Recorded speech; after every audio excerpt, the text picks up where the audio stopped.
Hit record. Okay, there we go. I'm really bad about starting the record on the Zoom thing, so did it this time. Hello, most of you. Hope you're doing okay, hanging in there, finding the simple pleasures in life. I guess I'll just start since not everyone's here yet. I just wanted to share this book that I kind of rediscovered called Pleasure Activism.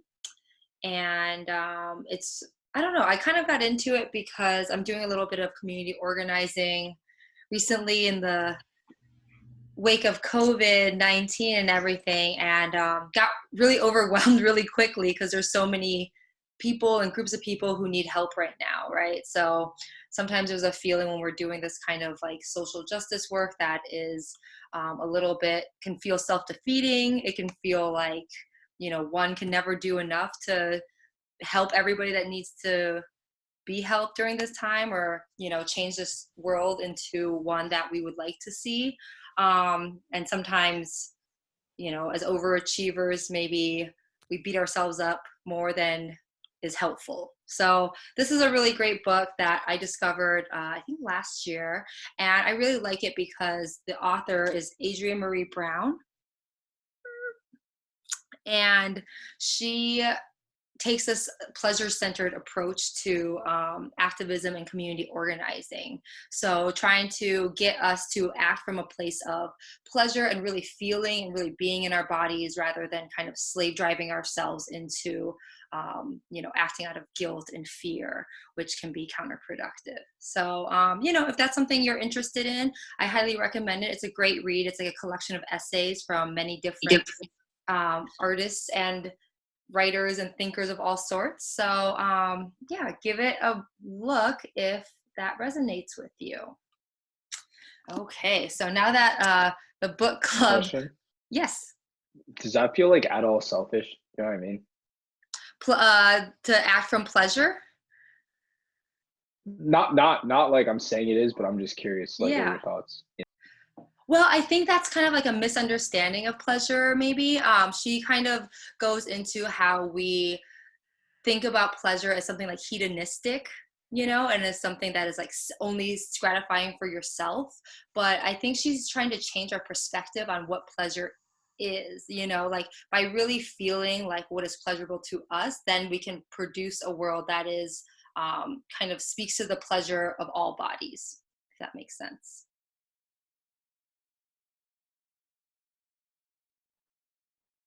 I understand. I was just curious. Oh, what was that? You cut out a little bit.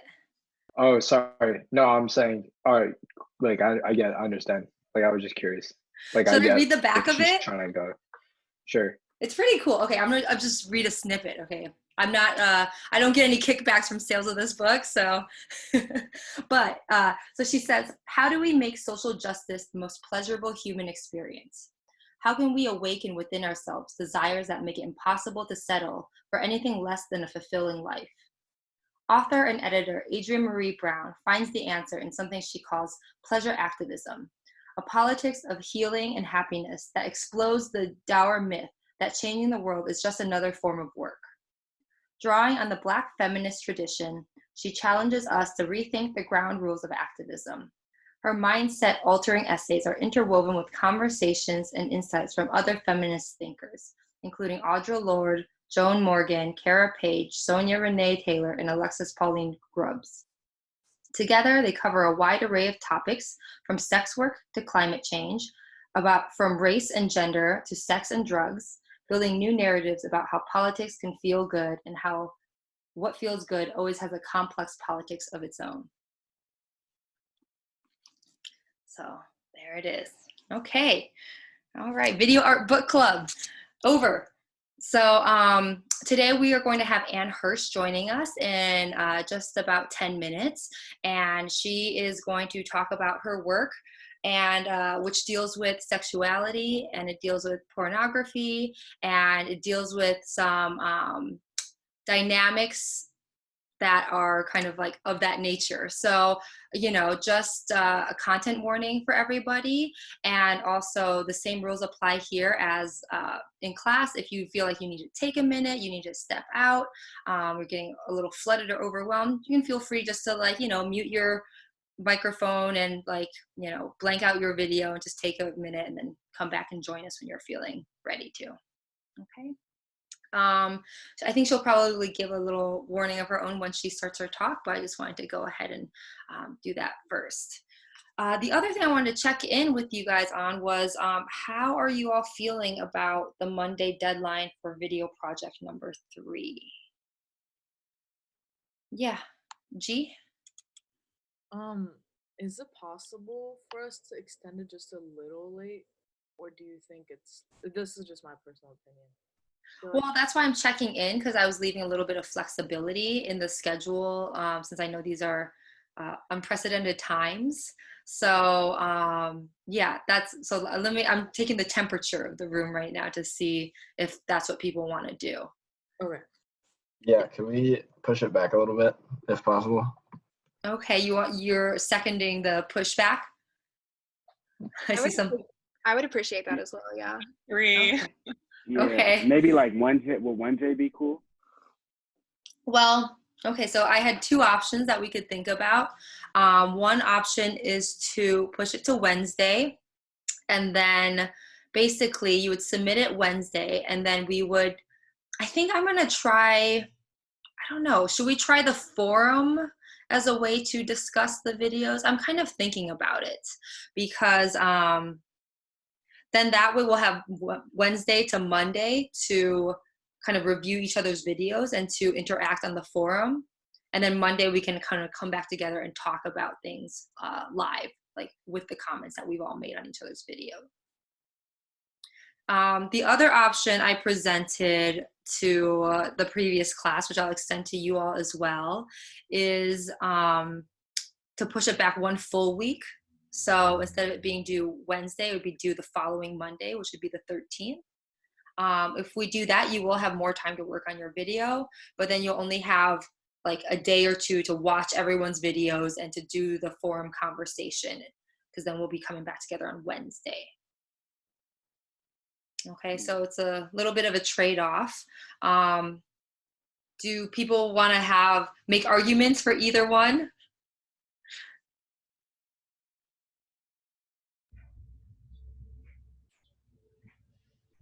I feel like this project's a little more involved, like the topic and the green screen, and I would definitely, next Monday would be pretty cool. But you said we would have how many days to watch all the videos if we pushed it back a full week?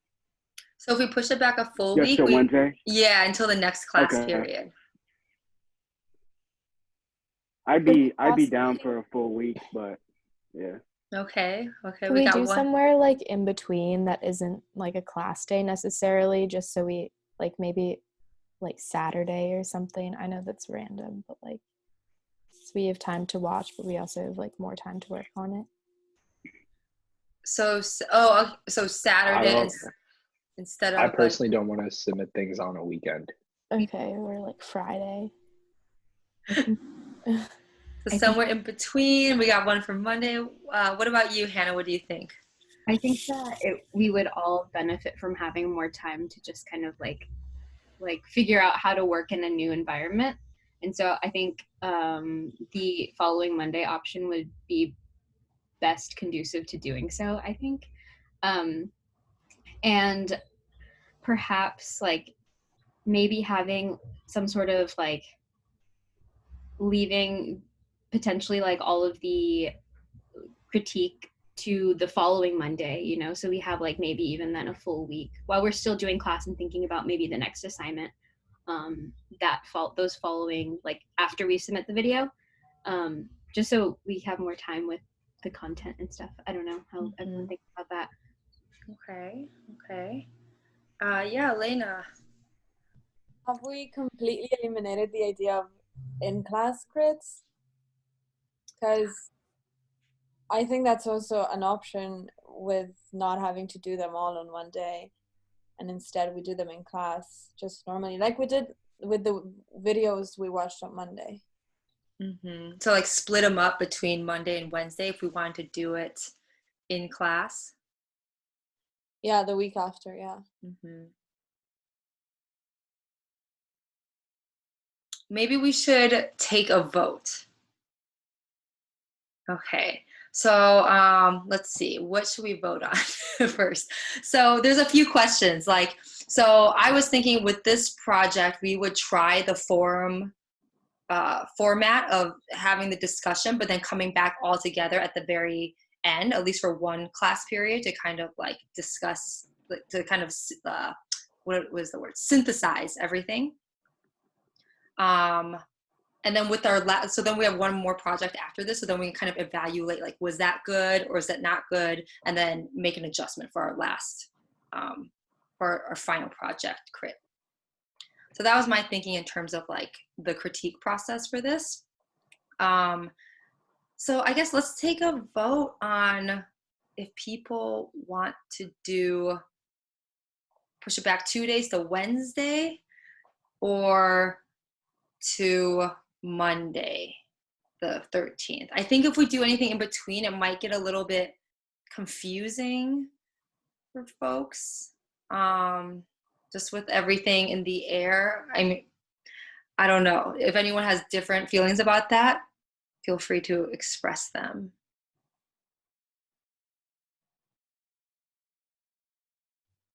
Okay, so let's take a vote then, I guess.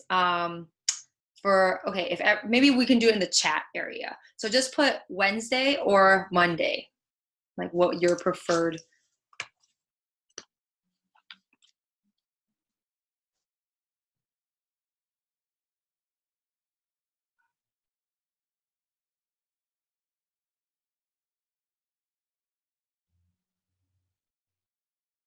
Oh, is it about, this is like actually getting kind of close.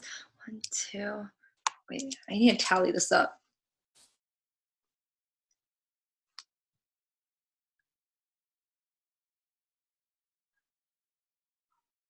I think Monday wins. Monday wins.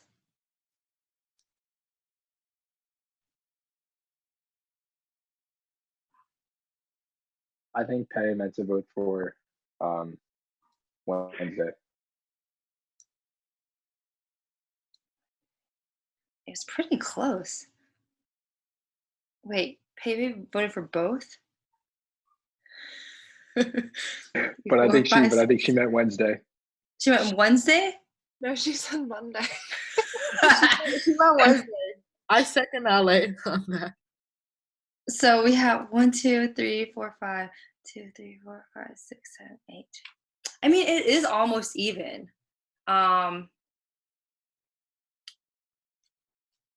If it's almost even, yeah, Josie? I feel like if people want to have until Monday, then can't just like the official deadline be Monday, and if you're done with it earlier, you can just send it in and you can start critiquing. How does that sound for people?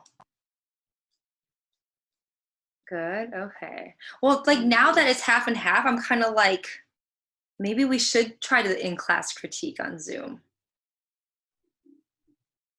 You know, because then it's kind of like already split up, and then whoever wants to come on Wednesday, like everyone that voted for that, theirs will be due that day, and then Monday, those people can go and we can try to crit it.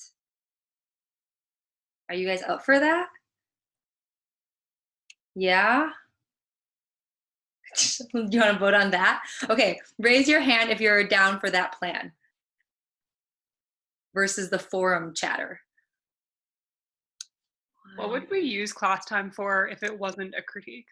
Okay, if it wasn't a critique, that's a good question. So I was thinking on Monday, the day that it is due, on Monday the 6th, the day that the project was originally due, I would do kind of like a work period where I would have the Zoom open, but you wouldn't be required to come. So think about it as time as if we were in the computer lab working on our projects together. Does that make sense? So I'll be like editing my own projects. You guys can edit your projects at home or do it later. But that class time, you can pop into the Zoom if you have questions, if you need help with something, and I will be there. So we could do that on the days that we don't have critique. So either that would be just Monday or Monday and Wednesday.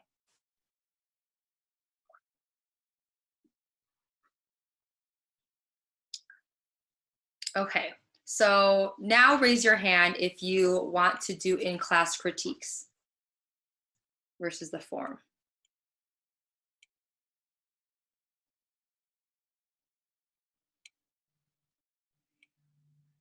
5, 6, 2, 3, 4, 7. Okay, in-class critique wins. Okay, great. We've made a decision. Good job, you guys.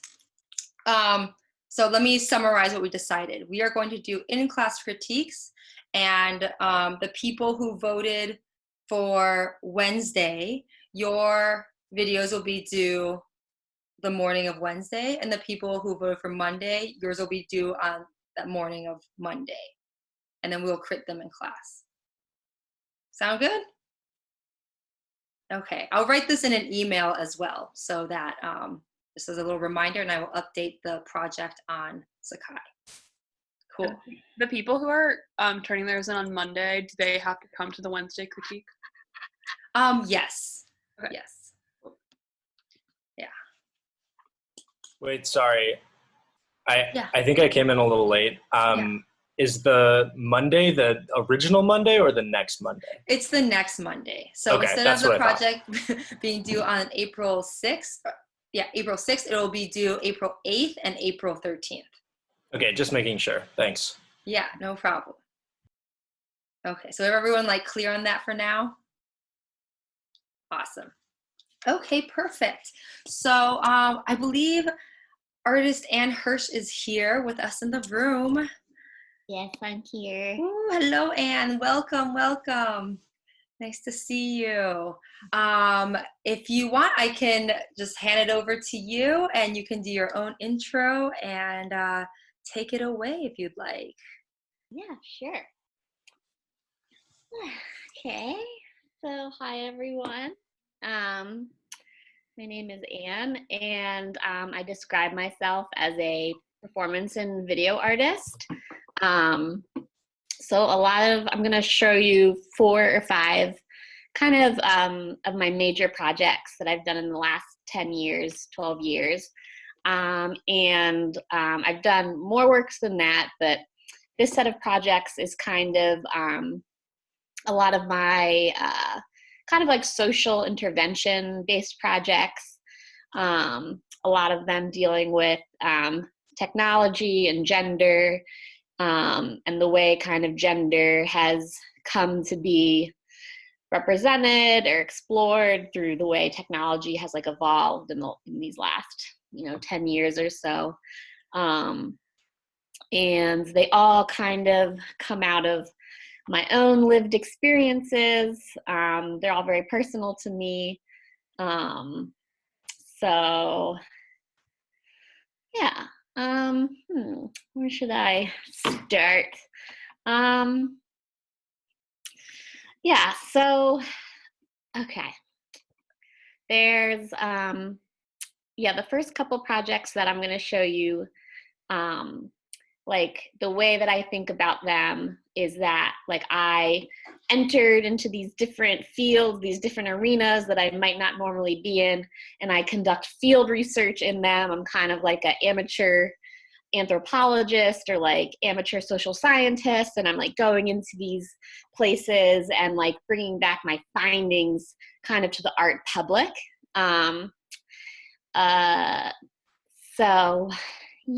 So the first one, I'm gonna take you back all the way to 2008, which for you guys, you're probably pretty young then.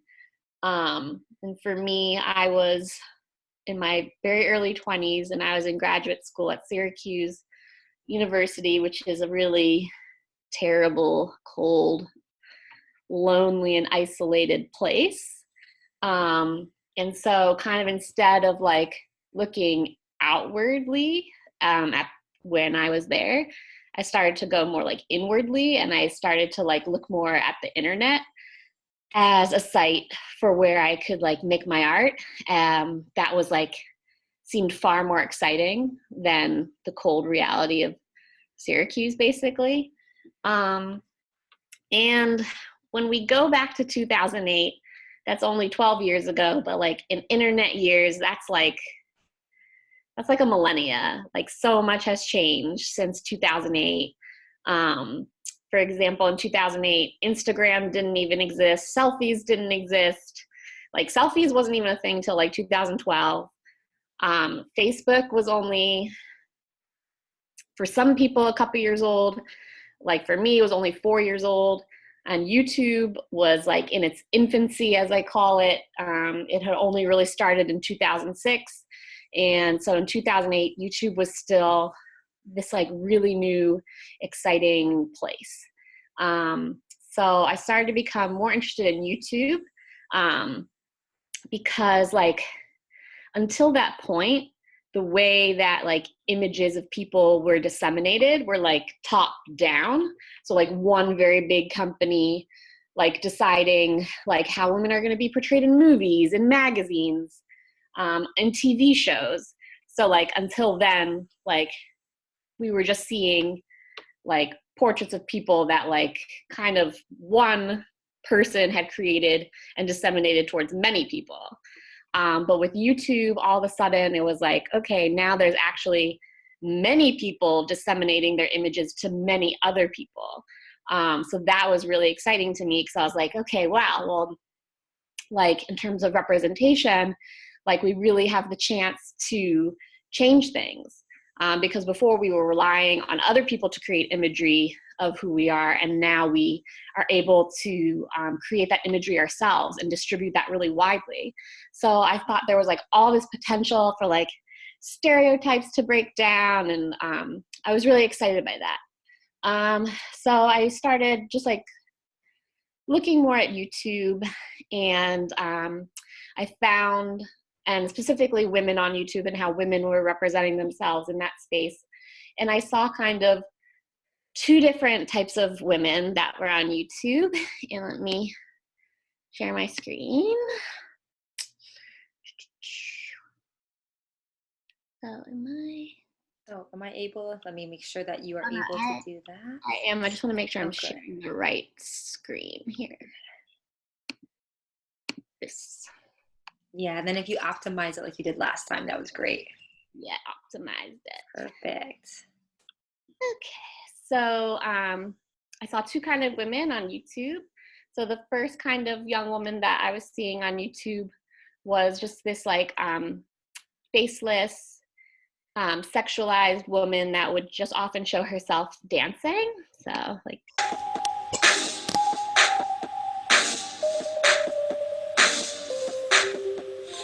Guess if I can let this moment slip away, guess I got my eye on you. I see you looking over. So videos like this at that time were really common. Just young women, just you didn't really know who they were. They didn't talk. They were just kind of dancing sexy for the camera. And then the second kind of woman that I saw was more of this vlogger type girl who just talked about her life, showed her personality, shared her identity, but was never sexual in any way. So here's one kind of vlogger who was a little bit popular at that time, and she's doing this meme that was going around this, like showing things in her house.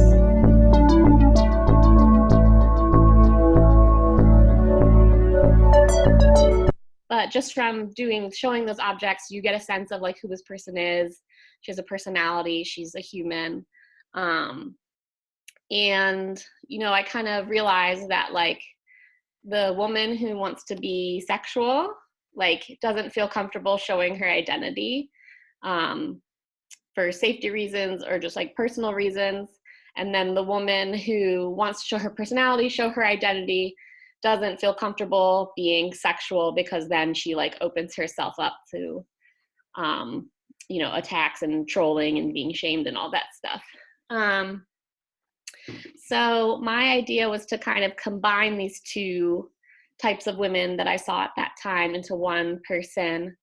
And so I started the Scandalicious Project, which was I don't know, maybe like a year-long YouTube performance where I performed as a 18-year-old named Caroline.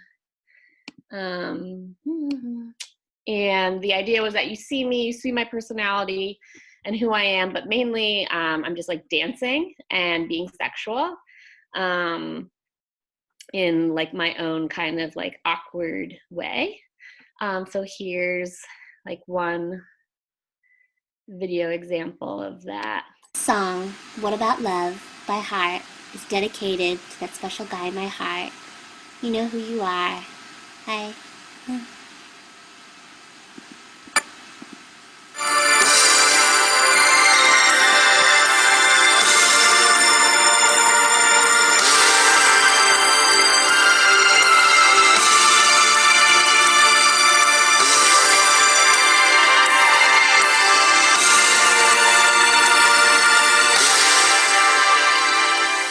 I've been rolling, I've been waiting for you, I'm pretending, and that's all I can do. The love I'm saying, I can't tell you what you're feeling inside, and I can't sell you what you don't want to buy. Something's missing, you gotta look back on. So a lot of what I was doing was just kind of like, on one hand, like actually as Anne Hirsh expressing my sexuality in like a way that I never had before. But then in another regards, I was also kind of like imitating this idea of like sexiness. And in that way, like I felt like once you kind of show the artifice of what sexy is, you start to like break it down and see the like bizarre mechanisms that are holding together this strange idea of like what sexy is, especially for a woman. And so maybe for a couple months, I was just performing these videos into what I thought was just a YouTube void, just like me posting tons of videos and like, you know, whatever, not really thinking that anyone was looking at them. And then maybe after like 3 months, my videos started getting posted on 4chan, which was really, in 2008, no one really knew what 4chan was. So it was like a little scary at first. And because of that, then I started getting a lot more attention on my videos, and people started responding and commenting, and making their own video messages in response to me, and people started reaching out to me, and it became more of a social project than just like me performing for the camera. And like, so what had become just kind of more of a traditional video-based performance project suddenly became a social-based project, where for me the art was my interactions with these people interactions with me, kind of this like mutual exchange of like loneliness and desire, like everyone's just kind of desire to be seen and to be thought of as sexy or appealing or funny or whatever. So I made at that time I made like a little video summary of the project where you'll get like an overview of like my videos, and then the second half of the videos you'll see like a lot of the response videos that I was getting, which go from just random men to young girls, all over the place. So I'll play this.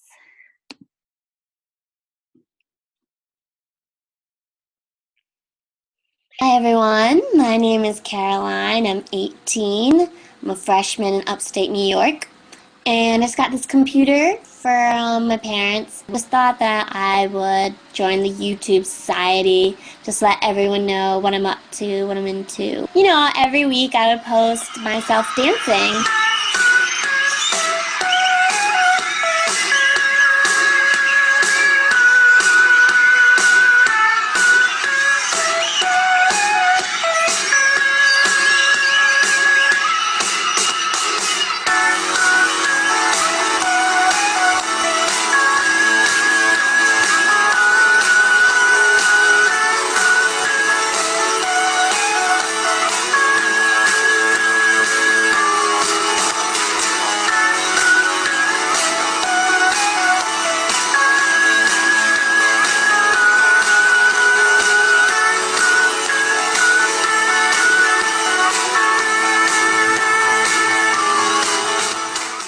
I made this poop.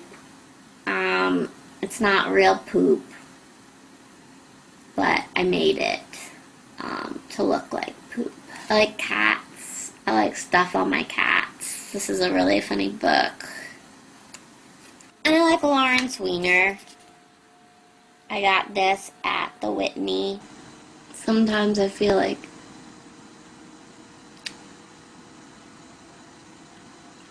I just have nothing, and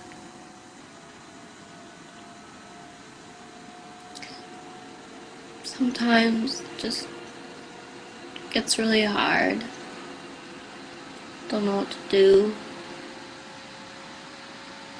Don't know what to think anymore or be or... I was just thinking, like, every day, you know, I get up and I do a sexy dance for you guys. So I was thinking what would make me really happy, since I've been kind of, you know, in a bad mood lately, is if you all did a dance for me.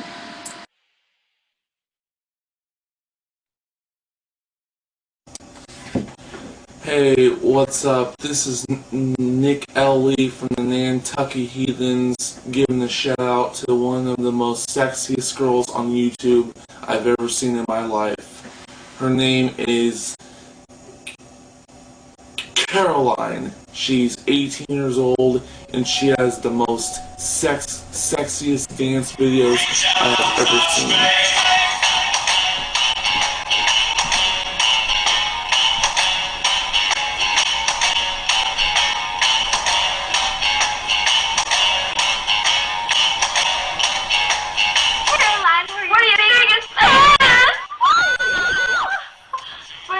Womanizer for you. We learned dances from you.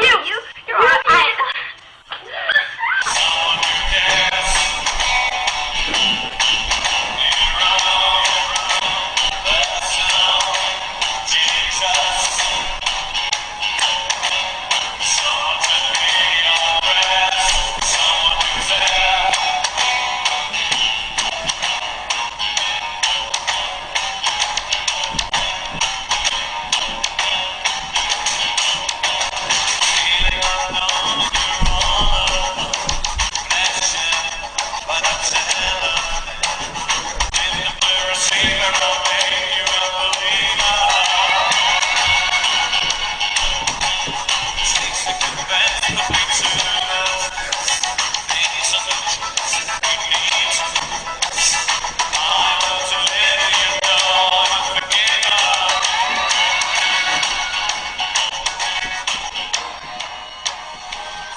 Yeah, you get kind of like a broader idea of like what was involved in the project from that video, and I think it's hard to compare to today, because like today, like anyone can go viral, anyone can, like, I don't know, kind of do these things, but at that time, in 2008, it was like very unusual, and even for me to be showing myself on camera as a woman, that in and of itself would have been considered to be very unusual, very crazy. A lot of my grad student peers and teachers thought I was like losing my mind. Like they were just like questioning what I was even doing with myself, and they were all like kind of worried for me, just because people just didn't do that back then. So yeah, it's just such a completely different climate now. It seems so banal today, but like back then it was like, oh my God, what is this girl doing? She's crazy. And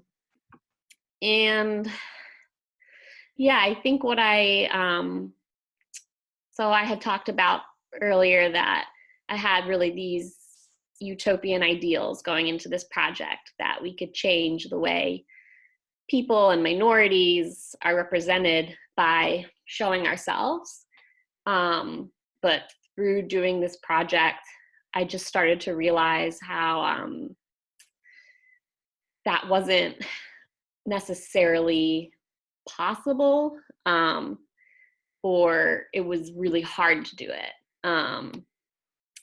I found that like we were, as a culture, kind of stuck in this like cycle of representation where what we have already seen portrayed of ourselves, we then kind of replicate those same stereotypes and representations back to like the audience, because it's like what's comfortable, it's what is popular, it gets us seen. So I realized that it was like a much more complex arena than what I had originally like kind of set out to do with these like lofty goals. And I wasn't like disappointed, but just the reality of what the space was after performing in it for a year became more clear. And it also showed me just more how, instead of me trying to be this like hero and like represent women well, like that was kind of this idea that I had about myself as an artist, that instead the project became more about me learning about other people and how other people are just kind of as sad and lonely and scared as I am. And that we're all just kind of doing this because we're like a bit lost and confused, but also excited that this platform exists. Like for me, I always had trouble expressing myself as a sexual person. That was like a very shameful thing for me growing up.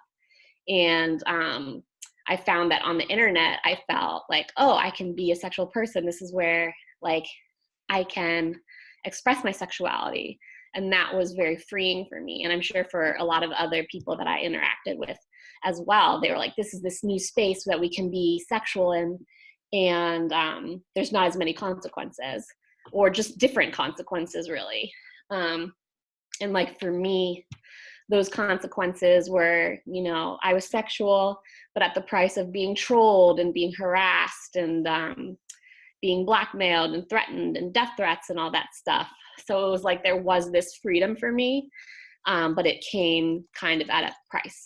And so, you know, I experienced all this stuff, like, and as an artist, it was tough because what you saw on YouTube, like when people went to my YouTube, they were really just seeing like a very small part of the actual performance, because so much of the performance for me was this social interaction.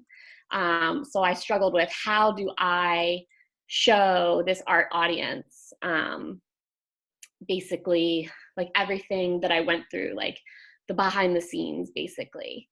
Oh yeah, and I meant to say before also, if you have a question for me at any time, just put it in the chat and Kim will be like, oh, so-and-so has a question or whatever. But so you can feel free to ask a question in the chat at any time, and then Kim will interrupt me.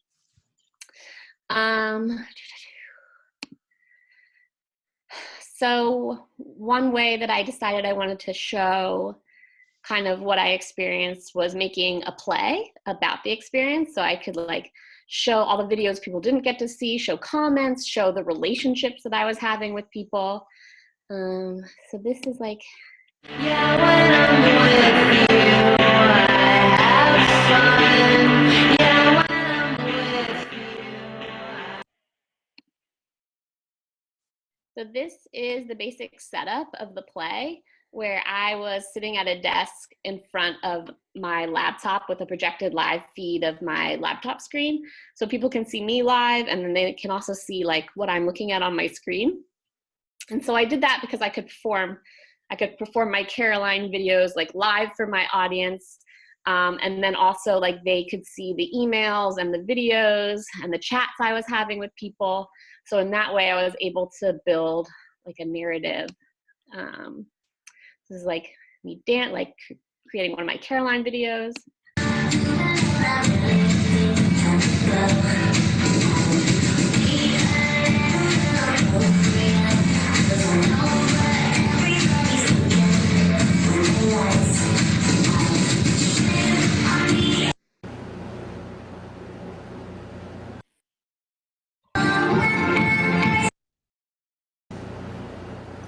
And then like you would see me like opening emails from people that were all based on real emails and stuff that I had.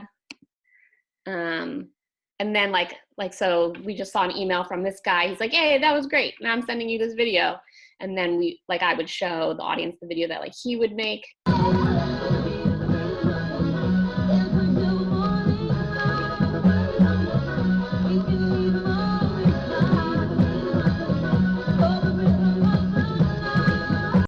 And then like I would build this relationship further.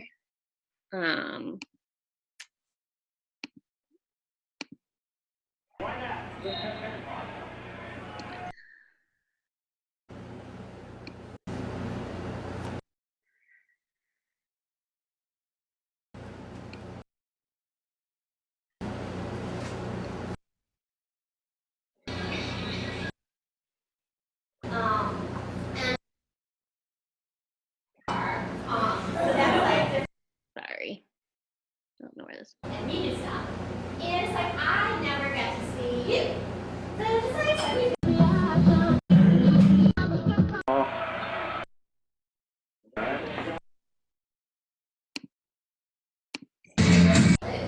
Okay, anyways, I don't know where it is, but I G-chat with a lot of these people. So the relationships build in that way as well. And basically the one character that we saw in the Thai dancing, he kind of plays the romantic lead of the show, and you see me building a relationship with him. And then there's another character who comes in later who's the antagonist of the show, and this person kind of is able to get personal information from me and ends up like blackmailing me and threatening me. And so the way the show ends, which is all based on the things that I really went through, is I'm able to just kind of ignore the guy who's blackmailing me. But then the romantic lead, he finds out my real identity is Hirsh, and that's like shown in the play. And he knows that I'm doing this play that he's a part of. And he tells me that he wants to come see the play. So that's how the show ends, where you don't really know if he's there in the audience or not. So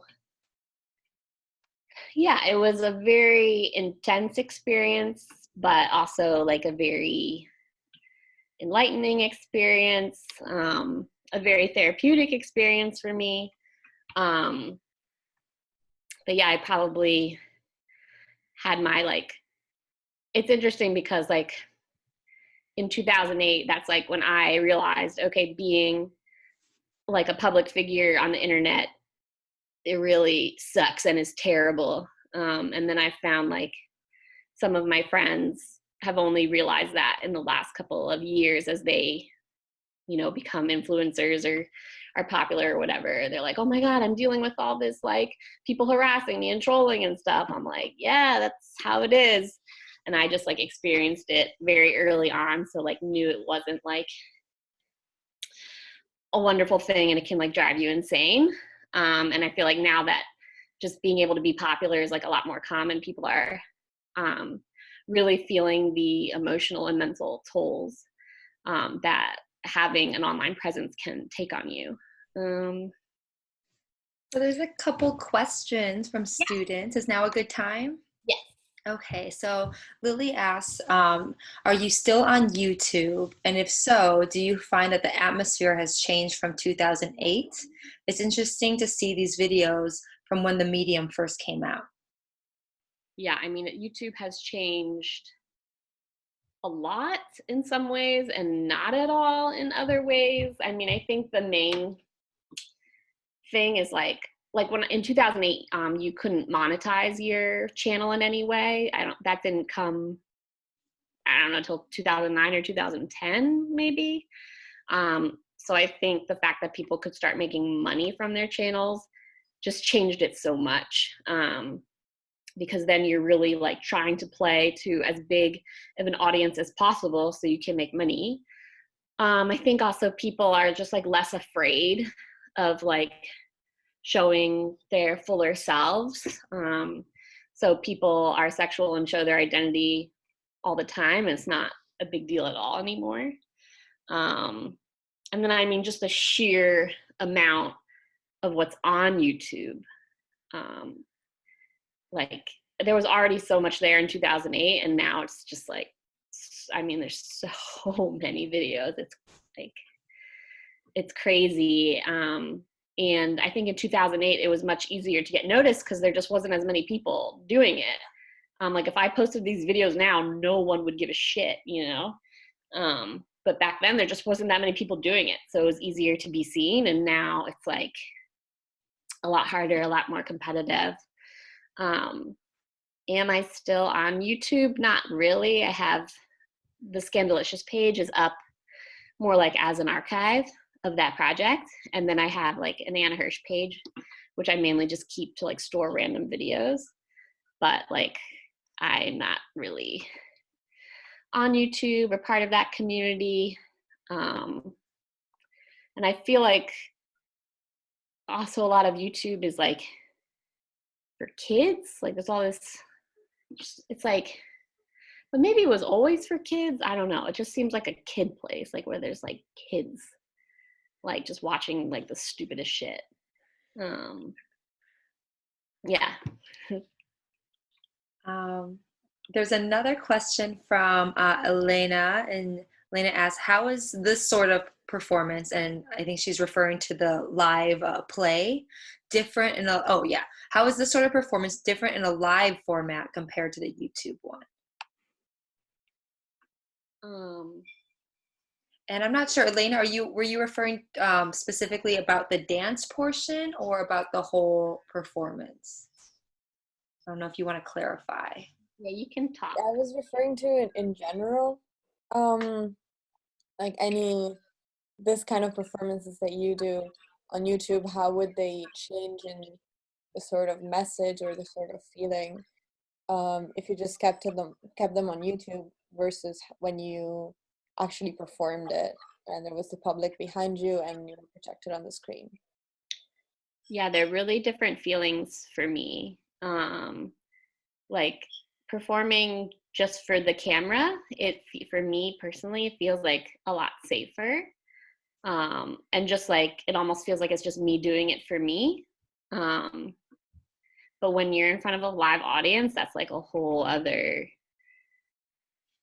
even though theoretically so many less people are seeing that, it's just like so much more anxiety inducing.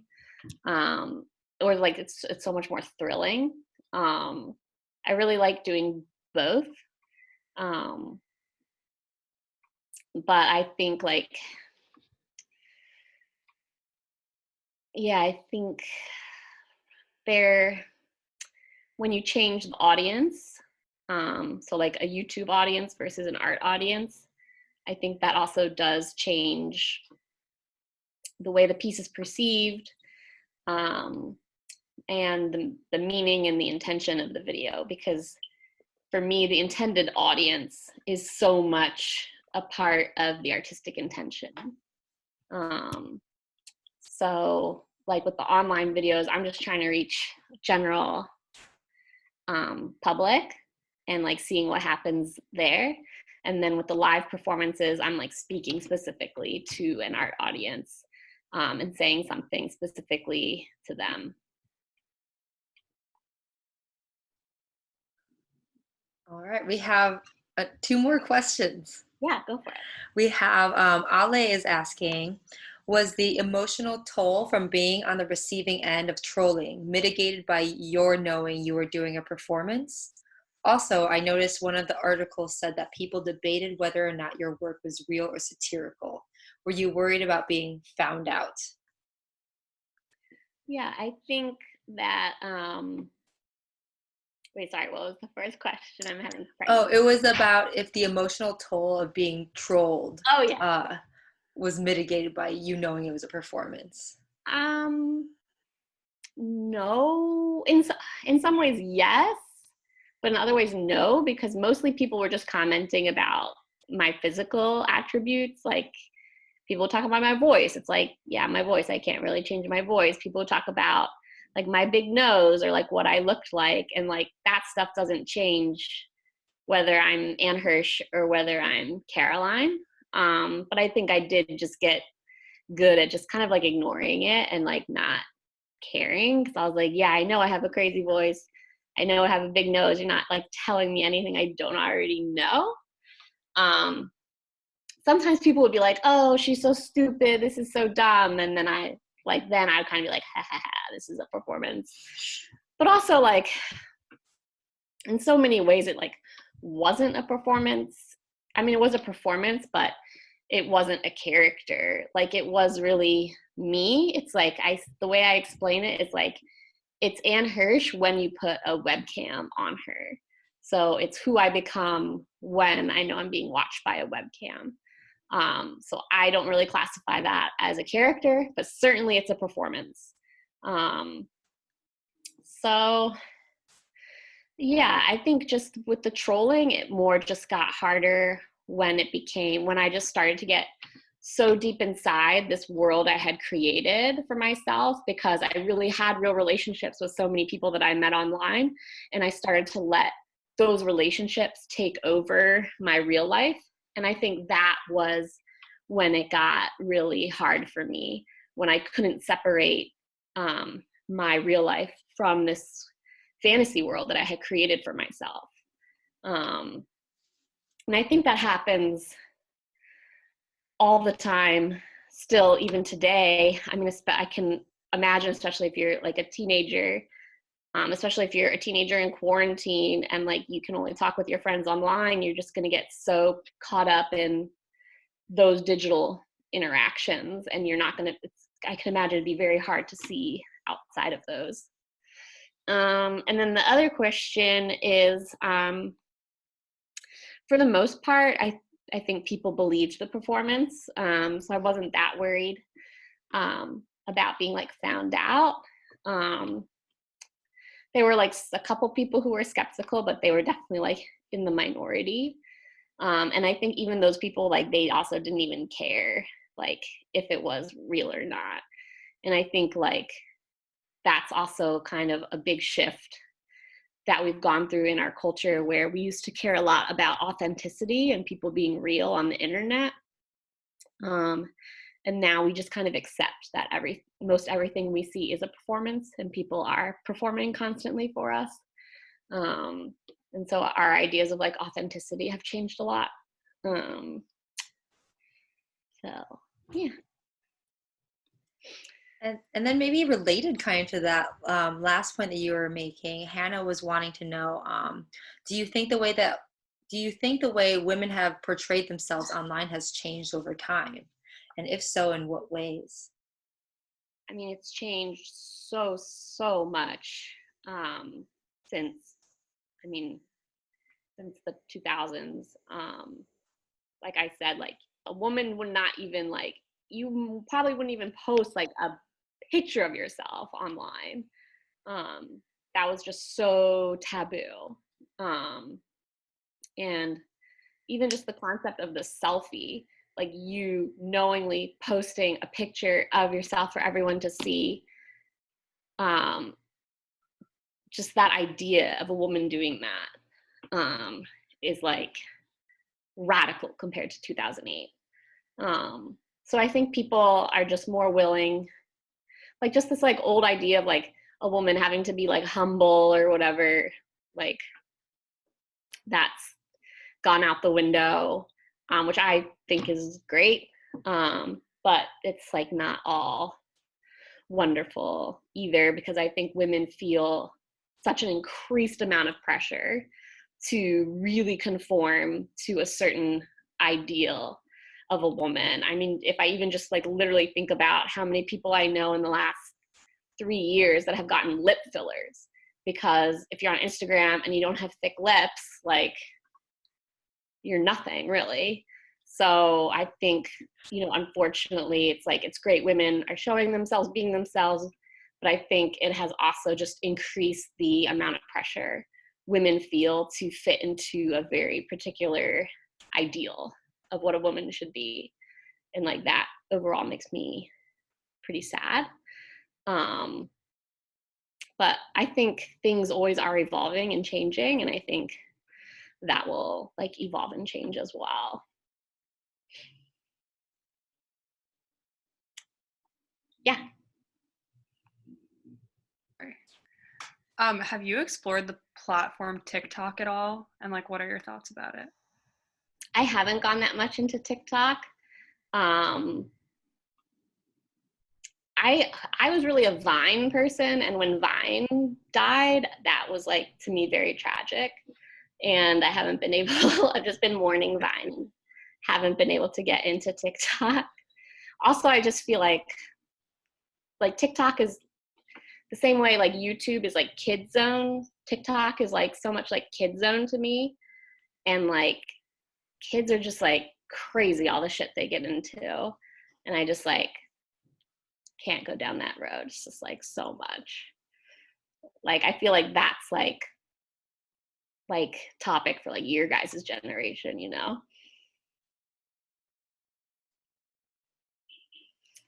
Cool. Okay, I'm gonna keep going to the next project.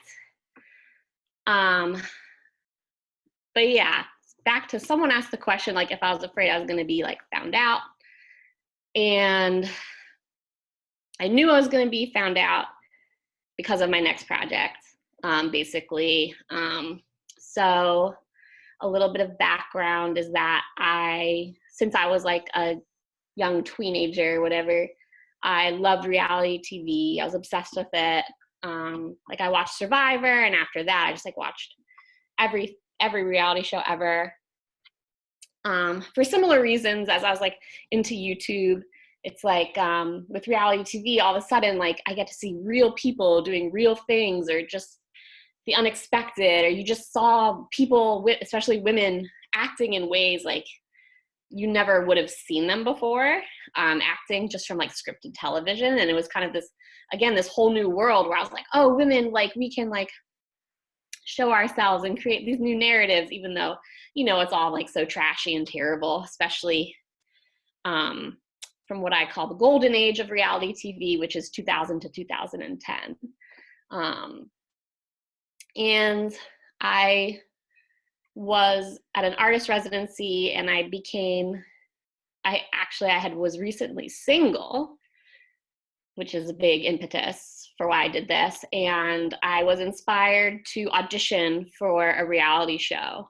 And so there was these shows, I don't know if you guys remember them. There was like on VH1, there was like Flavor of Love and Rock of Love and all those shows, where basically a washed out celebrity is a bachelor and is like looking for love. And so the show that I saw the audition for was, so Flavor of Love was a show where Flavor Flav was looking for love. And the runner-up from that show, this woman, Tiffany Pollard, AKA New York, she got her own show called I Love New York. On the second season of her show, there was a guy named Frank the Entertainer, and he was an Italian-American man who his whole thing is that he is unemployed and lives with his parents. And so he got his own show. And so I saw the call for that show, and I was like, this is the perfect show for me, because this is like the bottom of the barrel. This is like the lowest of the low, like as like trashy and terrible as it gets, because what woman in her right mind wants to date, you know, an unemployed guy who lives with his parents, right? Like the show is based on that premise. So any woman who wants to be a part of the show, like we can already assume is like a desperate loser. So I was like, that's probably the only show I really have a chance of getting on. So I auditioned, and I auditioned as like a very exaggerated version of myself, just very over the top, very crazy, because I knew if I just acted like a normal person, I would never get on the show. And then I ended up getting on the show. And once I was on the show, like right away, I really saw that the other women on the show, they were true performers. Like I thought I was a performance artist, but these women were like nothing compared. I was nothing compared to these other women and the way that they could really perform for the camera and turn it on and be these amazing performers. So I decided what would be more strange than me performing this wacky character would be for me to just be like a normal person on this show, just like a chill, whatever person, because I felt like that would end up seeming really much stranger than playing this wacky character. So that's kind of what I did. And then as the show went on, and I was in this house living with these women and, you know, doing these challenges and all this stuff, it started to become clearer and clearer to me how production was manipulating us in order to get the outcomes that they wanted. So like when people ask me, oh, is reality TV fake? Is it real? It's really neither. It's this bizarre combination of the two, where you're being manipulated by people in ways that you don't understand to create narratives that they want to create. But you are not always in the know of what those narratives are. So for you, it's very real. As the contestant, it's very real. Once you've had more experience with reality TV, you kind of know more what they want from you, and then you can kind of go along, and then you're kind of in on it in a way. But I think for a lot of people, to be in a situation where you have to really trust these producers, because we couldn't leave the house. We needed them for anything we wanted to do. Like my life was like in these people's hands, and to like, you know, know that like they would lie to me about anything, even something really, really small and inconsequential, they would lie about, and that I couldn't trust them at all. That was like a very frightening thing. So in some ways, it was so much easier to just go along with what they wanted and believe for my own self that that was real and that was like what I wanted to. So as the show continued, I started to realize that they were kicking certain women off for certain reasons. Like they still do this, you know, especially if you watch The Bachelor or anything like that, is like, you know, typically any woman of color is going to be eliminated first. And then after that, women who like don't fit with The Bachelor. And then like in my case, the last 4 women who were on the show were all Italian American, just like Frank. So they're really trying to create this narrative about what kind of women are supposed to be with what kind of guy. And they're going to humiliate everyone else to eliminate them in order to facilitate that narrative. So I saw them doing that potentially to me. And so instead of going along with that, I just decided at some point that I was going to kick myself off the show in my own way. So there was like a singing challenge, and I decided to, in the middle of it, sing like a very dirty rap song that I had wrote about Frank. And basically it kind of destroyed this like nice girl character that I had been playing. Like I was the underdog and I was the realest girl in the house or whatever. And this just completely like shattered that notion, and the producers got rid of me that night because they knew also that like they couldn't control me anymore. I was a loose cannon. I was going to do what they wanted, and they couldn't trust me really. And so my hope with doing that was that like audiences at home would see even just for like a split second, that like these women that you're seeing that you think you know, you think you understand, you think you have your like hand on like what kind of stereotype they are, like you really don't know them at all. It's all, you're being completely manipulated into thinking who these women are. So similar to how I made this performance for Scandalicious to show everything that I kind of went through, I made a video of this experience that combines footage from the show with secret audio I took from my audition and just kind of other clips from after the show that kind of show my mood. So I'll show the first 4 minutes of that or something like that, of this video. And it kind of, it plays up this like romantic aspect of the show and kind of like exaggerates that as a way to like show the like farcity of it, the farceness of it.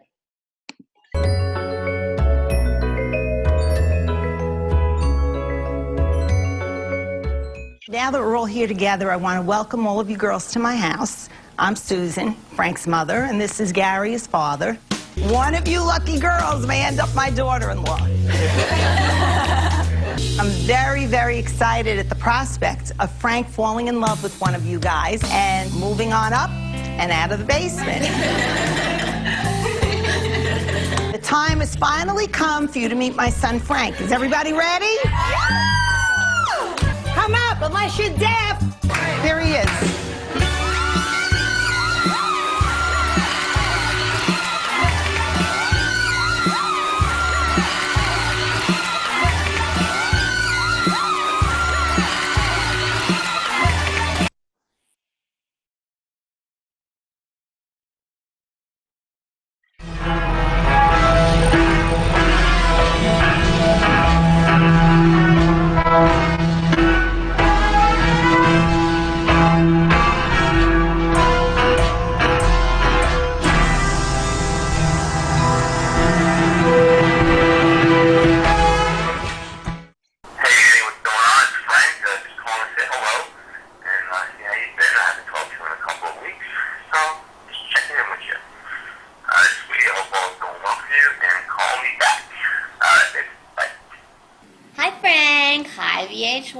How's it going? I'm Anne. I'm 23. I'm a student. I'm an art student. One day I hope to be like an amazing artist one day. But today I'm here to talk about why I am really fucking good for Frank the Entertainer.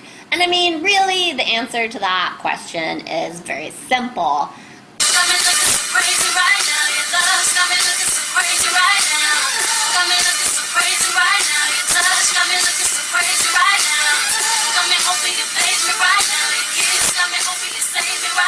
And I think that if you give me a chance, which you should, Frankie, give me a chance, you're gonna see that we're gonna connect. Because that's what I think. Okay, Frank, give me a call sometime, you know, let me know what you think.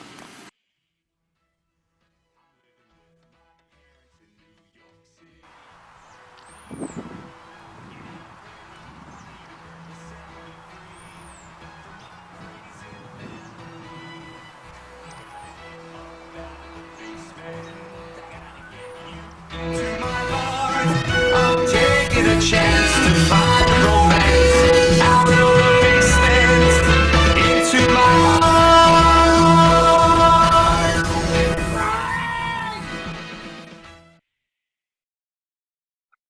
Okay, a couple things. First, high energy, which you have. Yeah. Smile, use your hands, don't be shy, don't censor yourself. If you cuss, cuss. If you don't. Okay. There's nothing you can say that would shock me or offend me, so I beg you to try. Yeah. Some people do a good job coming close, and it's fun. It's more fun for both of us. Yeah. But be yourself. I want to know who you are. Right. Don't leave here without telling me that, oh, by the way, I, can do the splits, or I'm a fire breather. All right, let me quickly get a body shot from you. Let me have you stand up. Okay. Smile. It's like a moving picture. I know. And turn around. Again. Okay, that's good. All right. Okay. So I'm going to turn the camera on, and I'm going to have you say your name, age, where you're from, and what you do for a living. Okay. So tell me when you're ready. I'm ready. So I'm meeting Annie, and she doesn't really look like my typical type, but she seems like a very sweet girl. So yeah, the rest of the video just kind of goes through like my kind of plot line with Frank, like, you know, I'm like this nice shy girl, but I'm like awkward, and then I get this like makeover, and then we like kiss, and but then like, you know, I lose it, and I sing this, you know, dirty rap song or whatever, and Frank has to get rid of me.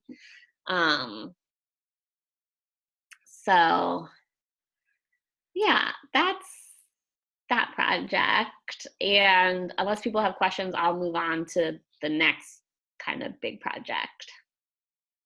Okay, cool. I'll go to the next Can one. we hear the rap song? Is that possible? Yeah, No? yeah. Let me play it for you. I gotta find it. Well, Frank loves sleeping in. Annie and Dana, come on up.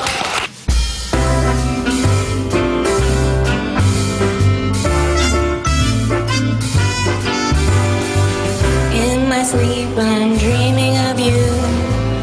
Don't know what I would do. Sleeping next to you is exactly what I wanna do. Love, love, love to sleep all day. Wanna get up, baby, I wanna stay. I feel the love around. Dana, stop. Like, seriously, like, stop. Why?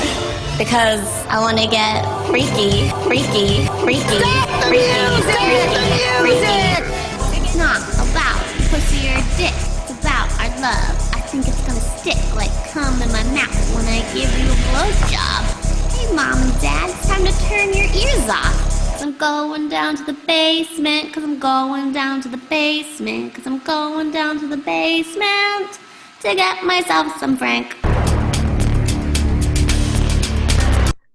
So the actual song they like censored, and then like I re-recorded it later and put it on top of the video, but they just showed like the first part and then the going down to the basement part at the end.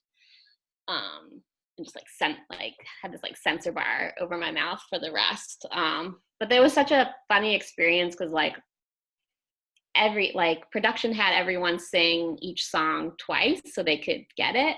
And like we just did that once and everyone was just like silent. Everyone was just like so shocked. Like no one really knew what to do because I had just like, I don't know, I just like punked them or something. But yeah, it was a good time.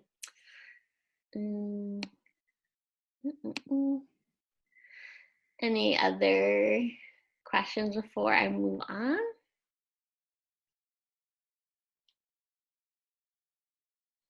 I think Pepe has a question.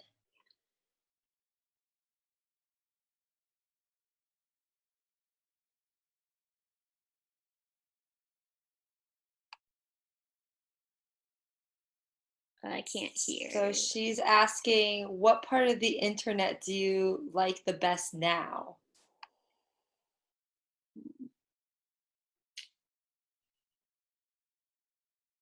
And then she said, or do you think retains the same vibe that you liked before about it? Or does it retain the same vibe? What'd you say? So she said, what part of the internet do you like the best now? Or do you think retains the same vibe that you liked about it before? No, it's changed a lot. But I think it's also like the internet's changed, but also I've changed, or I'm just like sick of it. So I guess Instagram, I don't know, it's all, or maybe Twitter, I don't know, it's like all terrible, I think.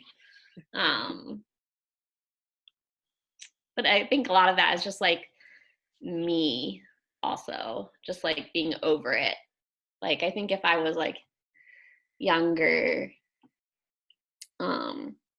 I think it might be more fun and exciting. But like I kind of like have like compared it to like partying. Like when I was like young, like high school through 20s, like I love to like go out and party. And now that I'm like in my 30s, I'm like, why the hell would I want to do that? So that's kind of the same way that I feel about the internet. It's like, that was fun, but like, why the hell would I want to do that now?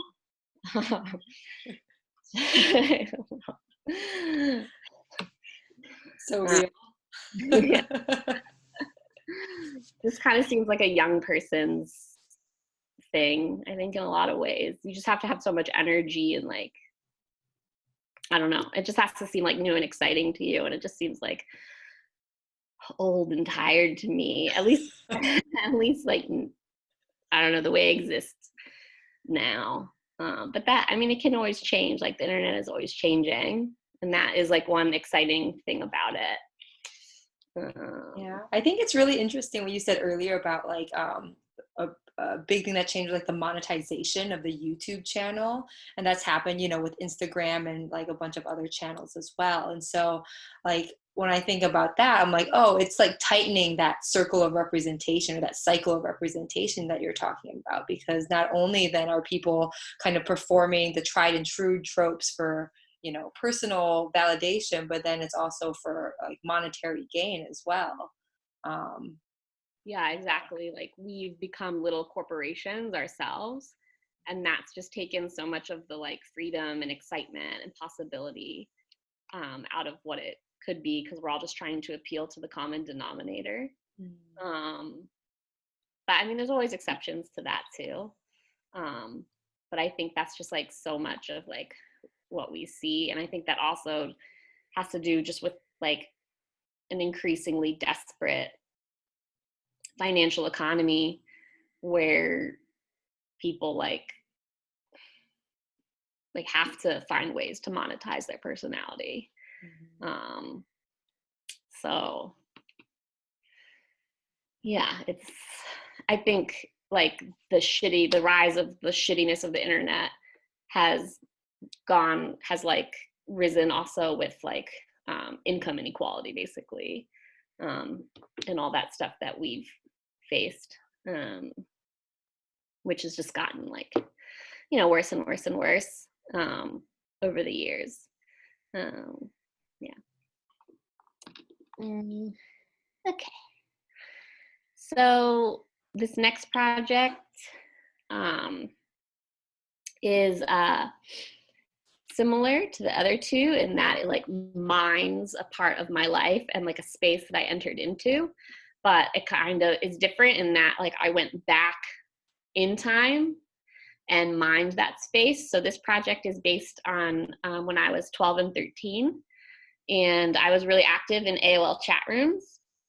And so similar in the way that like Scandalicious and YouTube, for me, that was like this escape from my like boring life in Syracuse into this like fantasy internet world. And I could create this fantasy for myself. I realized like I had done that like multiple times in my life already. And especially when I was in middle school and, you know, had just like a boring sheltered life and wanted to be sexual, but like I couldn't because I was so young and sheltered. And so I went into this chat room community where I made lots of friends and enemies and stuff like that. And then I also ended up in a relationship with a 27-year-old man. And it started off where we were just friends, and then it became romantic. And I had really kind of, I was like, even at that time, I was so ashamed that I had done that I didn't tell anyone. Like that was like my biggest secret. And then for years and years after that, I never told anyone, and I never even thought about it. Like I just wanted to pretend like I had like never done that because I was like so ashamed of it. And then when I started working on the project, I started talking more openly about it. and people would be like, oh yeah, like I did that too when I was that age or whatever. And the more I talked about it, the more I found like other people of my generation had experienced really the same thing. So it was like this whole secret sexual world that we had all experienced as, you know, young tweens or whatever, had remained very hidden. And so I wanted to really I made a couple artworks that really explored that area and kind of showed like, okay, as a 12-year-old, I could be sexual online, but at a cost. And the cost was kind of my emotional manipulation by an older man, basically. And so when I realized that, I realized like a lot of my projects were about that same theme. Like women are allowed to be sexual, but always at a cost. So like with YouTube, you know, I could be sexual online, but at the cost of being trolled. On Frank the Entertainer, I could be sexual, but at the cost of, you know, being shamed and humiliated on national television. So with this one especially, I really wanted to show the nature of the relationship, and not just like some victim story, but really show like how easy it was to be in that relationship, and how I also got something from that relationship, but also like not romanticize it in any way, like also show like this was an exploitive, fucked up relationship, but just have people much more understand this gray area. And I think for anyone who has like experienced any kind of like, you know, a lot of, you know, sexual assault or abuse or anything like that, like the area is so gray a lot of the times. And I think more and more with the like Me Too movement, people are understanding that more. But when I did this project in like 2014 or whatever, I think that was still not really that discussed, how it's like not always as easy as a victim perpetrator relationship, that it's really much, it's not all the time, but oftentimes can be a lot more complicated than that. So the first iteration that this project took was a play. And the play has just 2 characters. Hold on one sec.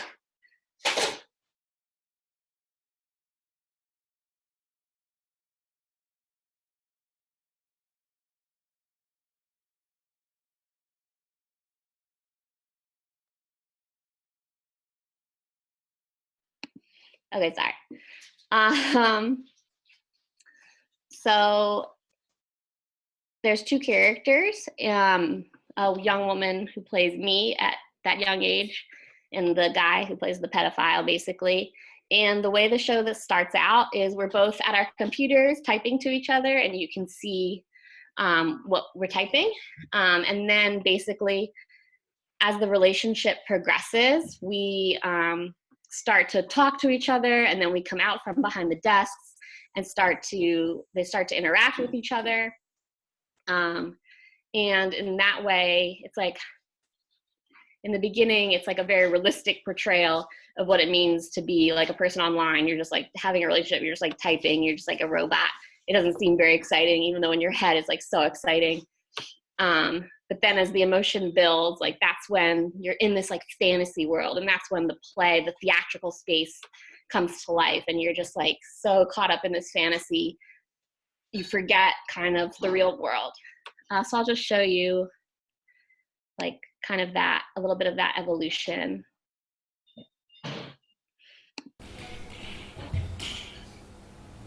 So here we are, we're just like, or here they are, they're just like typing to each other. It's just very banal.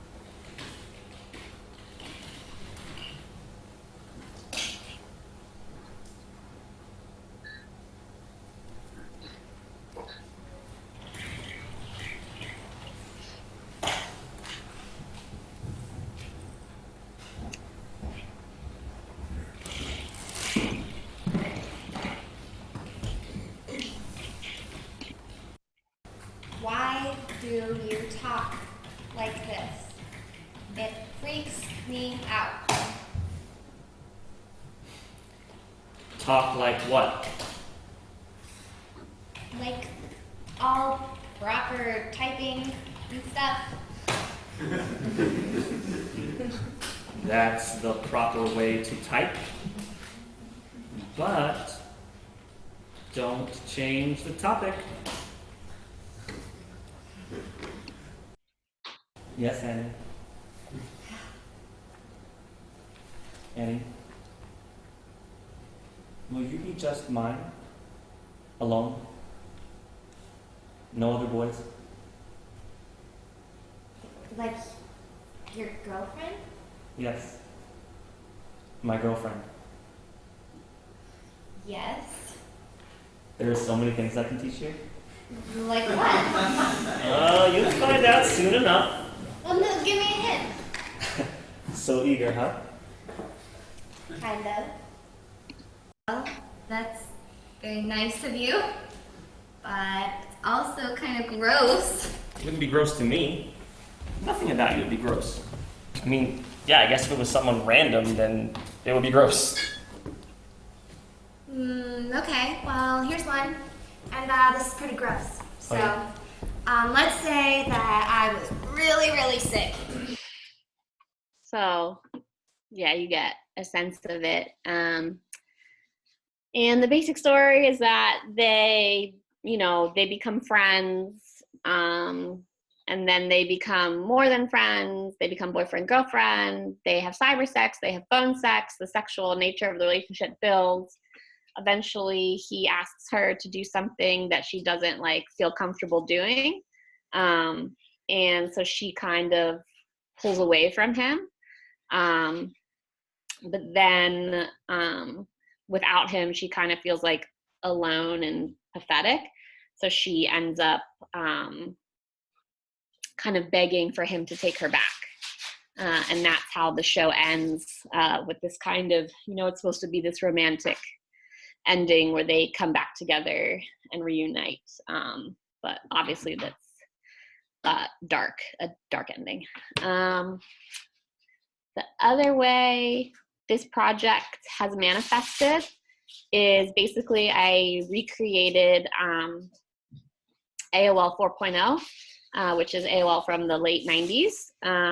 And I made the story much larger than just me and the guy. And I really focused a lot on the other people in the chat room and the whole chat room community. So you get a much broader sense of the story and how it happened and the other characters that become a part of this story. So the way, originally this was an app for iTunes, but it was censored. So then we turned it into a website. And basically the way it works is this is the chat room that we're in, and you scroll down and you see the different chat, and here we can sign on. And then there's different IMs that pop up from different characters. And then you can, and then this is a picture that I would have sent at the time. And then you just kind of keep going through the narrative by having these different IMs pop up or going back into the chat room. And so the whole chat room community is explored in different dynamics and just kind of trying to recreate that, the late 90s AOL and what that felt like. Do people have questions about that project? Sorry, G has a question. G says, what's your thoughts on the dating app these days, like Tinder? Oh my God. I mean, it definitely works for some people. But I mean, ultimately, I think it's it's just I have talked a little bit in some interviews I've done about pornification of our culture. And I think dating apps have definitely done that in terms of just reducing you to an image that you're supposed to swipe right or left on. So I think for some people that probably works really great, but I think it's like really limiting. And also it's always just like, there's just more options. There's always like another option, more options. And so I think it just might not be like the best way to like meet someone or like form like a good relationship. But you know, it is what it is. Like you probably meet people, so many more people now from those apps than you would have ever been able to meet before. So that's like the trade-off. But I think it does make it so people become less invested in like sticking, I don't know, like trying to get to know someone basically. It's really interesting because we're from like the same generation of like internet users, you know, like we're kind of like the first generation online, I guess, like from like, you know, an adolescent or like tween age going forward. And there used to be a website called Hot or Not. Like, I don't know if you remember that. And it's like, basically it was a thing where people just submitted their photos and people would vote them, you know, hot or not. And then so I'm like, wow, that's now how we are approaching dating, you know, swipe right or swipe left, right? Like before it was just to kind of gauge yourself in comparison to a bunch of like random other people, but not for any specific purpose really. But now it's to like find a life partner or maybe a weekend partner. Yeah, so I find that really interesting. Yeah, and I think a lot of people are able to like find people on Tinder, which is like amazing. But like, if I was single, I would like never ever do it. But I don't know. There's pros and cons, but I don't know. And then, I had just a quick question in terms of this project. So it exists as a website, and then once somebody goes to the website, is it that they can interact and kind of actually like participate, or is it more like a video that plays, you know, in the form of an AOL interface? It's more like an app that's on your screen that you follow, like literally what you're seeing me do right now, like scroll down, like that's the extent of like what you can do. Gotcha. It's kind of like an interactive, slightly interactive video, but you can't like go into this chat and like type stuff. Gotcha. So it's like a book. It's like a ebook. It's a very cool format. That's originally how it was conceived. The gallery asked me to create an ebook for them. And so this was the ebook that I came up with. So interesting. Love this format. Yeah, it's fun. Well, I think this is going to be the last project I get to talk about. Unless we just wanted, well, I don't know. What do you think, Cam? What do you think? I mean, I know you know, you had another one that you didn't get to last class, so would you like to talk about that one versus this one? It's up to you, and what would be interesting for you as well. Yeah, maybe I'll talk about the other project that I didn't get to talk about, even though it's like less related to the other themes. So I'm going to skip over this project. It's called Horny Little Feminist. If you want to look at it, hornylittlefeminist.com. But I'll talk about this project if it wants to open. Oh, okay, sorry. I forgot to say trigger warning. This project is all, the next project I'm going to show you is all porn clips. So if you don't want to see porn, you shouldn't watch it. But yeah, so now, okay. So this project is called cuts.video. And this is a more recent piece, and basically kind of talking about the pornification of culture. I really wanted to take like a deep dive into pornography and look at pornography because I think porn is this like huge ocean. It's just like running beneath our society constantly, and like no one is really looking at it, addressing addressing it, thinking critically about it, especially compared to other forms of media that I think people are always looking at, super critical of. But with porn, everything seems to really get like a free pass. Like anything in porn goes.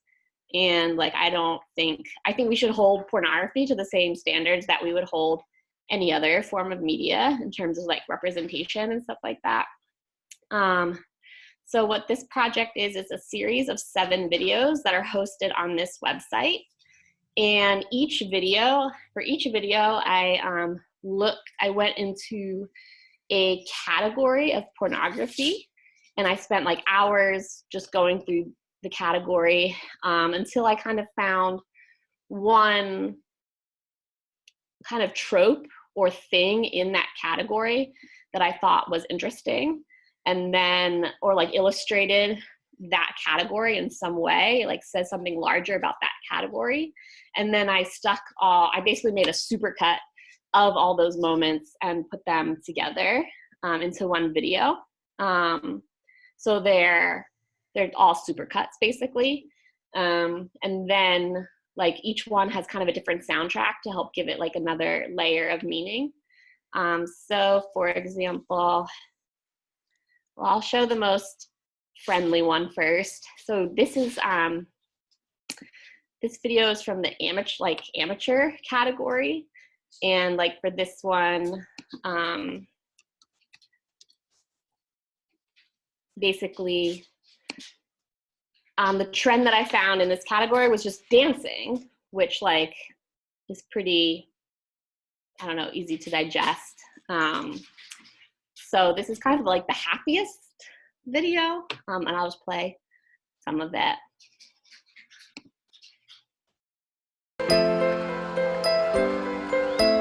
And so this video and another video I pair with Bruce Springsteen songs.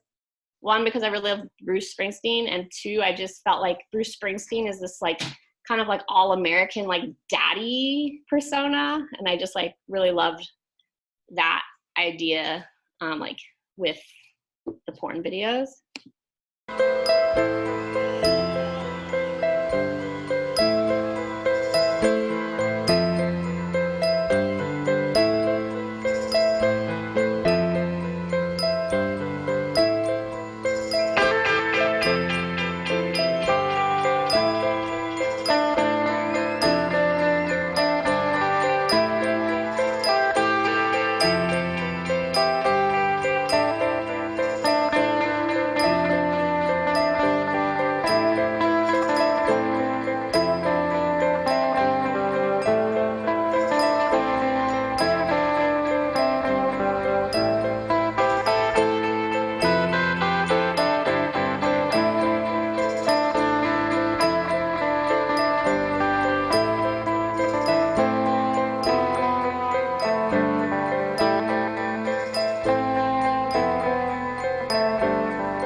So you get a sense of that one. Boy.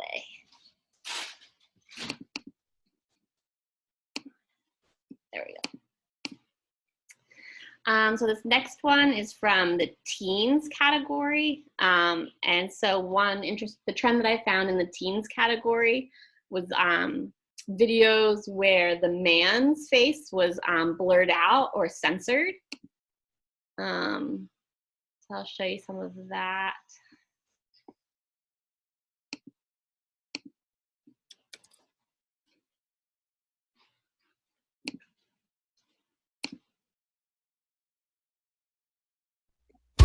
Oh yeah, this is the second one with the Bruce Springsteen song.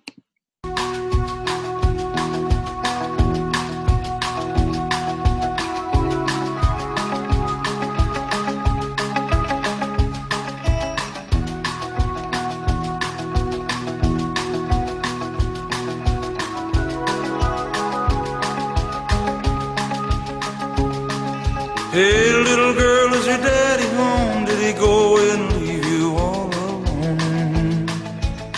I got a bad desire.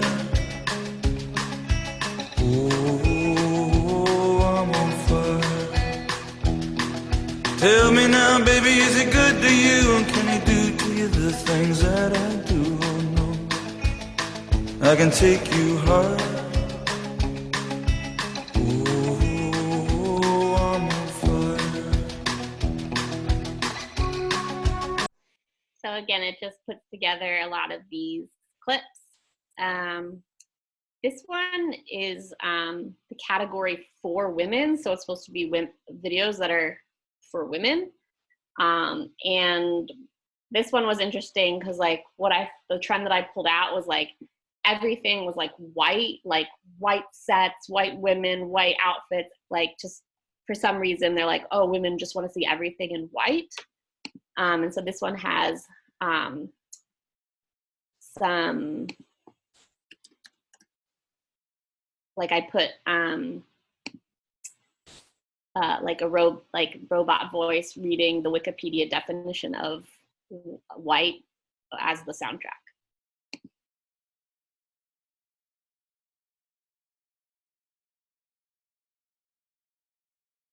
White is an achromatic color, a color without hue.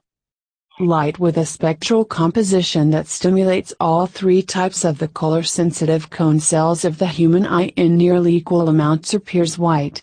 White is one of the most common colors in nature, the color of sunlight, and the color of sunlight reflected by snow, milk, chalk, limestone and other common minerals. In many cultures white represents or signifies purity, innocence, and light, and is the symbolic opposite of black, or darkness. According to surveys in Europe and the United States, white is the color most often associated with perfection, the good, honesty, cleanliness, the beginning, the new, neutrality, and exactitude. White is an important color for almost all world religions. The Pope, the head of the Roman Catholic Church, has worn white since 1566. So you get that idea. So yeah, each of the videos, kind of each, like some of the like things that I found are like really obvious. Like for the MILF one, it's like titty fucking, and that one it seems like kind of obvious. And then like for other ones, and like the Asian one is like massage. And then for some of them, they just seem random, but I thought they were like each of the like things that I'm pulling out, I think say something larger about like how we view like pornography and about our culture. Like the anal one is milk enemas, like just all these like whipped cream coming out of people's butts and stuff. And I just thought that was like a interesting thing that kept coming up. But yeah, it's like the time seems to be like getting away from me. So I think I'll stop if there's any questions.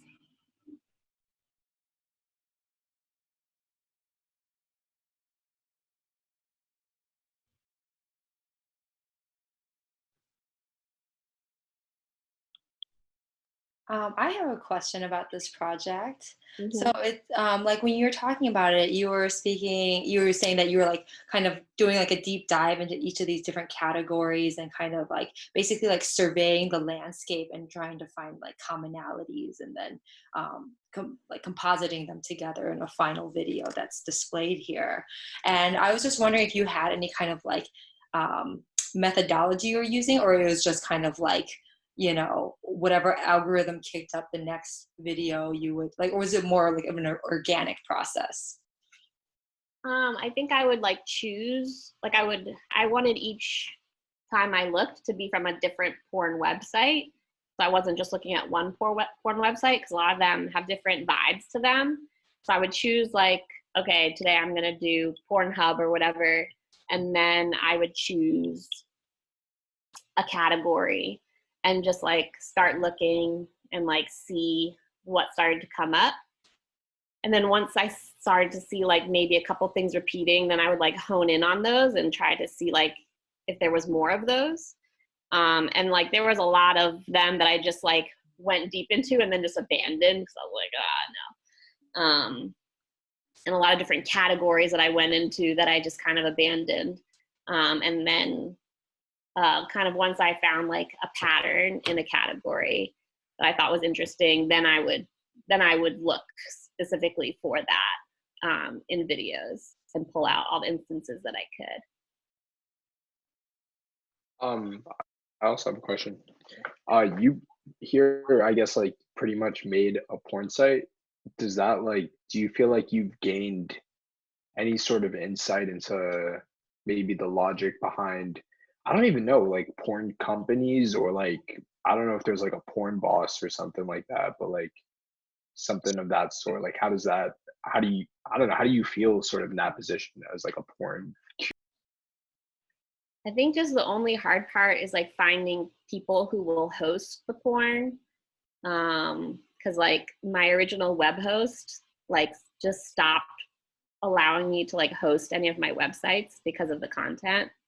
So I just had to find a web host that would like allow me to find that to show it. And then like beyond that, like, I mean, it's all kind of stuff that's like out there anyway. And I'm just kind of like putting it all together. But in a way that kind of like, I hope to like show it in a different way. Like, I feel like these videos, like the original source material, like when you're just looking at them, they feel very different than like when they're in the videos that like I've created. And I think creating this different context for them has given like a different meaning to them. And yeah, so they don't feel like, they feel porny to me, but they don't feel like porn to me, if that makes sense. Yeah, it's interesting to see them like on a website too, like because it does look like just like a tube site, and but then when you click in, there is like a place where you put a password, right? So it's like password protected. So then I guess I'm wondering like, is the like this is for if this is for an art audience, how do people access it, or do they access it, or is it, you know, is it meant to be, is this like the home for it, like inside of our laptop screens, or is it are there other ways to display this work as well that you have done in the past? Yeah, so I've shown it as I've shown it as a video installation, but I really think that the website is like the true way that it should be seen. By an art or non-art audience, but probably mostly art audience, because you would only be able to find this website if you know where to look for it through me. Because I just feel like when I showed it in a gallery, like people don't want to watch it, especially not in front of other people. So it's just really limiting for the piece. But I think like if you're in the comfort of your own home and you can just like feel comfortable like looking at the pieces by yourself, like you're going to get more into them, and it's also just going to be more of a weird, it's going to feel like something you know, but it's something you don't know. So for me, having its like main home be on the internet, like on this website, is important, but like I'll show it in other ways too so people can see it.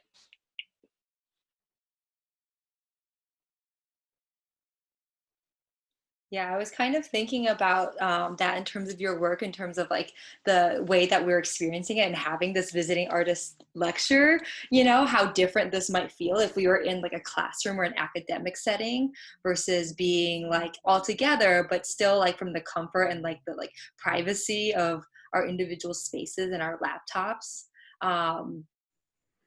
Yeah, I don't know, I just wanted to put that out there because it was something I was definitely thinking about. And like in a lot of ways, it's like your work is like talking to the medium which we are having this, that the medium in which that we are having this conversation through. So I think that's like a really I don't know, just like a very meta way to think about this. landscape, especially now. Elena, did you have a question? Yeah. So you said that you don't define this as porn, but you think it has a porny kind of style, but not necessarily porn. So is it the intention that you think makes porn porn, or is that more audio, or what is it that you think that defines porn and does not define this project as porn? Yeah, I think for me, like it is, you're exactly right. It's about like intention. Like for me, porn is something you make that's designed to like get someone off. And like for me, these videos aren't that, and I don't think they do that either. Like if you watch, like if you get to watch them all, like I don't think anyone's like looking at them and be like, oh, this is making me hot. Like I think if anything, they make people feel a bit awkward and uncomfortable. So it's using porn as source material, but I don't view them as porn.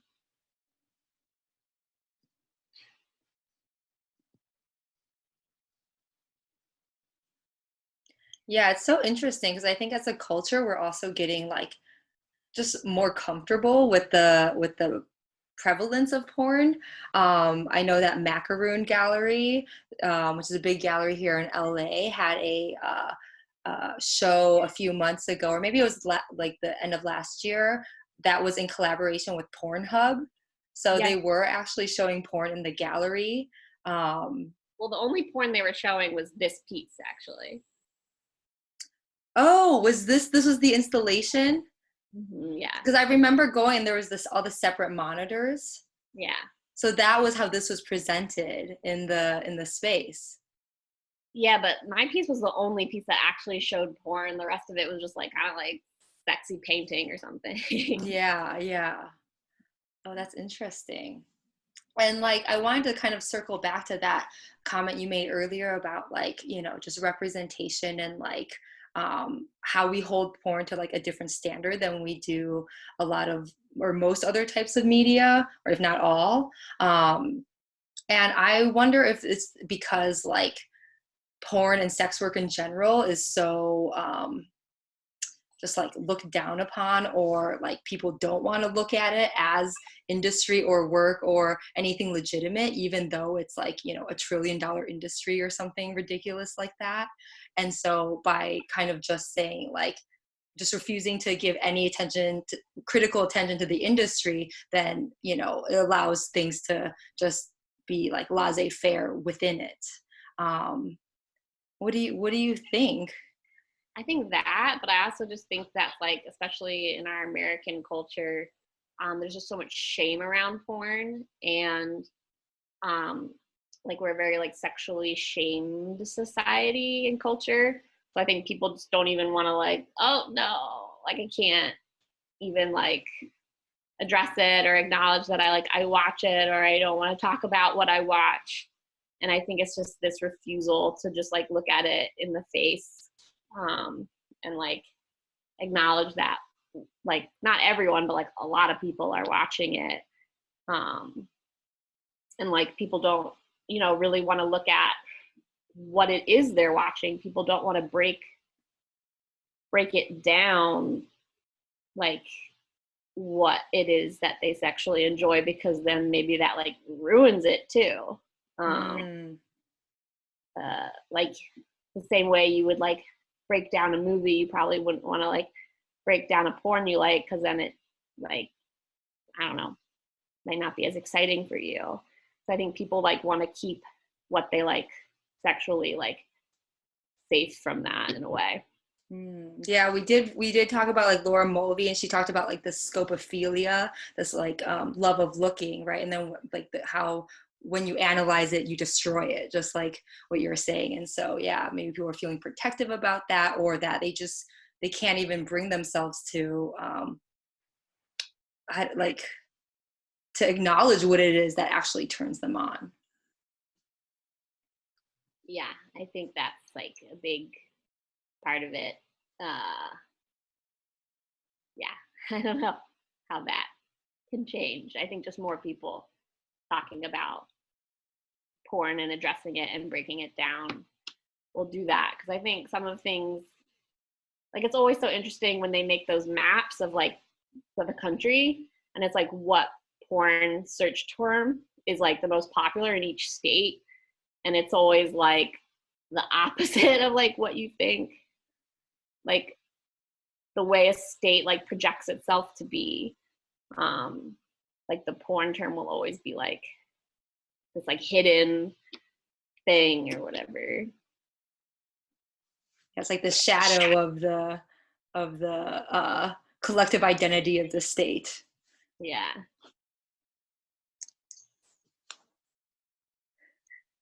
Yes, Elena said Freud. Yeah, I actually, the MILF video is that I made is all about Freud actually. So yeah. Does anyone else have any questions or comments? I have a question. Yeah. What is the grilled cheese one? That's the MILF one. But they all like repeat. So like this is also MILF. But basically I worked with this web designer that I collaborate often with. And he kind of like, I gave him like instructions of like what I wanted for the site, and then just like let him like go crazy with it. And he kind of is the one who like put in just like random weird images, like this grilled cheese and this ferret and these teeth with braces. It's just this like, they're like these weird, just like images that kind of break up, that they're like kind of sexual, but like gross and weird. So that's kind of his creative input that I appreciate.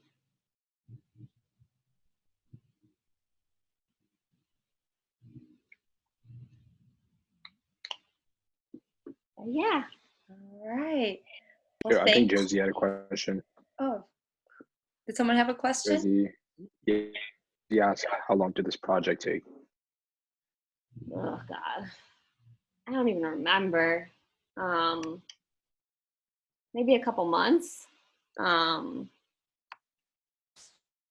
Just like, yeah, there would just be days where I would spend all day looking at porn. So it was exhausting, but I think, yeah, like a couple months just to like go through everything, make all the videos and stuff like that, and then get the website designed. But yeah, it was just like mind numbing.